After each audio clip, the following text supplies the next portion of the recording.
In this orthokeratology case, we've gone to a corneal scleral lens to help with centration, and we can see that in the left eye, centration looks much better than before. In the right eye, the lens is still being pulled superiorly a little bit, and we're getting a lot of edge lift in the right eye. So that could be one of the reasons why the lens isn't centering quite as well. The case indicates the edge of the lens is actually standing off of the conjunctiva, and so we want to adjust the periphery of this lens to get it to fit a little bit better. If we look at the two lenses that the patient's using right now, you can see that we have an edge angle of about 34.7 in the right eye and 39.1 in the left eye. So this edge angle is a lot flatter. That does make sense why it's lifting off the cornea much more than the edge of the left lens. So what we want to do is just bring this down. And I think 31, I do like to start at 39 for ortho K lenses, corneal scleral ortho K lenses. So we're going to move that a fair amount, and this will help speed things up a little bit. So we're just going to drag this down, and you can see the edge angle gradually change.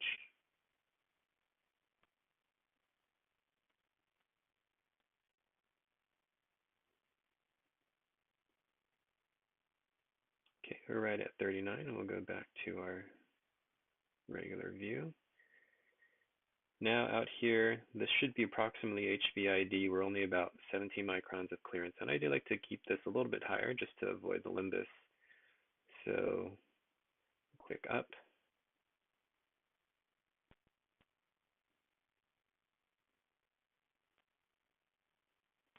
I'm going to go one more because we do need to bring our edge angle back down a little bit again.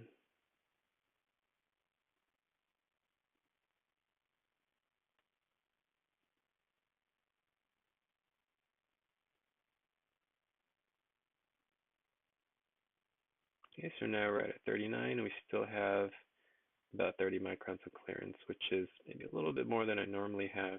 I usually aim for about 25. So that's pretty close. And we can just touch up the angle a little bit.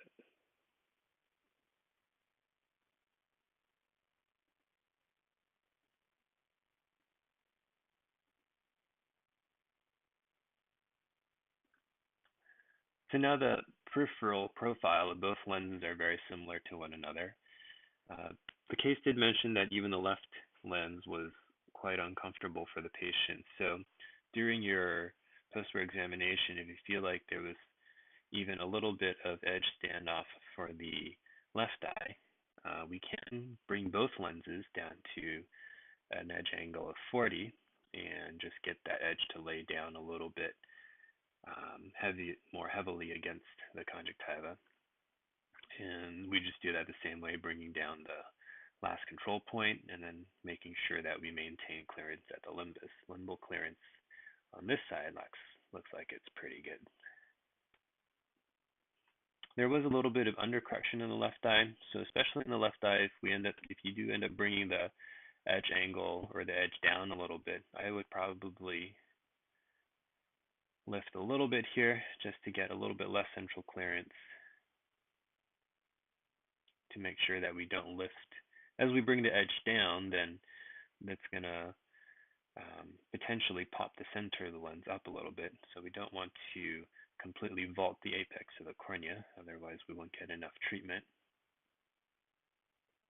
And then we can also increase our topo demand a little bit.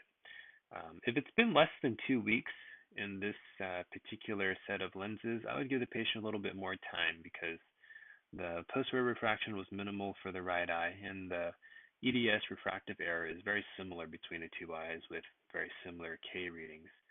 So we would expect that approximately the same power or amount of topo demand would work for both eyes.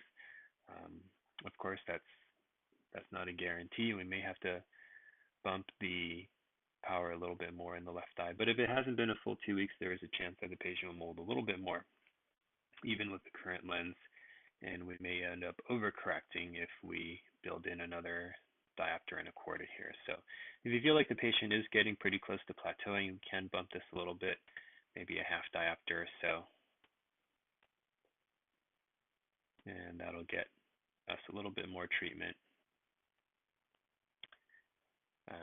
But I think the main change will be for the edge profile in the right eye and perhaps a little bit in the left eye too. So hopefully that's helpful. Best of luck with your patient, and thanks for watching.